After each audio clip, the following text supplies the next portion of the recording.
Hello friends, welcome to my channel Kruptan. আজি ভিডিওত আমি good Friday বিষয়ে সমগ্ৰ দুইটা কথা এই ভিডিওত জানিবলৈ চেষ্টা কৰিম। খ্ৰীষ্টান ক্যালেন্ডাৰত গুড ফ্ৰাইডে যে এটা উল্লেখযোগ্য দিন য'ত যীশু খ্ৰীষ্টক ক্ৰুচত দিয়া হৈছিল আৰু তাত তেওঁৰ মৃত্যু হৈছিল আৰু এই মৃত্যুৰ স্মৃতিত গুড ফ্ৰাইডে পালন কৰা হয়। মূলতঃ বিশ্বজুৰি খ্ৰীষ্টানসকলে পালন কৰা গুড ফ্ৰাইডে হৈছে মানৱতাক পাপৰ পৰা মুক্ত কৰা বুলি বিশ্বাস কৰা বলিদানৰ প্ৰতি গম্ভীৰ চিন্তা তপস্যা আৰু কৃতজ্ঞতাৰ দিন। বাইবেলৰ বিৱৰণী এই ঐতিহাসিক শিপাবোৰে প্ৰাথমিক খ্ৰীষ্টান পৰম্পৰা আৰু শতিকা জুৰি চলি অহা বিৱৰ্তনশীল প্ৰথাসমূহক আন্তঃসংলগ্ন কৰি ৰাখিছে। স্বামী বিবেকানন্দই কৈছিল, যীশুৰ সময়ত মই পেলেষ্টাইনত থকা হলে মই তেওঁৰ ভৰি ধোৱালোহেঁতেন, মোৰ চকুলোৰে নহয় কিন্তু মোৰ হৃদয়ৰ তেজেৰে। যীশু আছিল সম্পূৰ্ণ নিষ্পাপী আৰু নিৰ্দোষী। অৱশ্যে মানুহে পাপ আৰু দুখৰ পৰা মুক্ত হ'বৰ বাবে তেওঁৰ মৃত্যুদণ্ড হৈছিল। অৰ্থাৎ যীশুৰ এই প্ৰায়শ্চিত্তকাৰী মৃত্যুৱেই হৈছে গুড ফ্ৰাইডে বা পুণ্য শুকুৰবাৰ।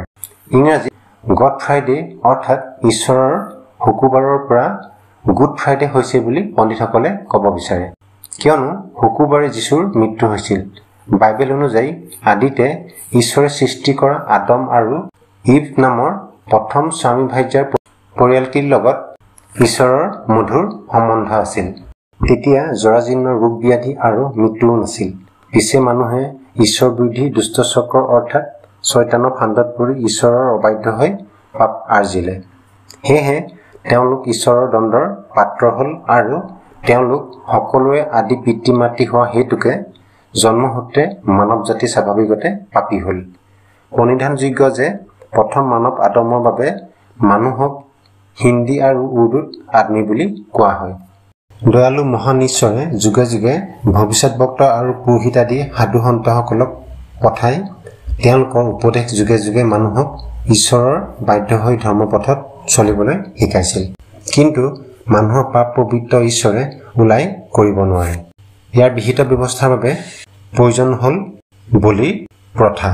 এই বলিৰ শ্ৰেষ্ঠ আৰু চূড়ান্ত ৰূপ দিবলৈ যীশুক পঠাইছিল।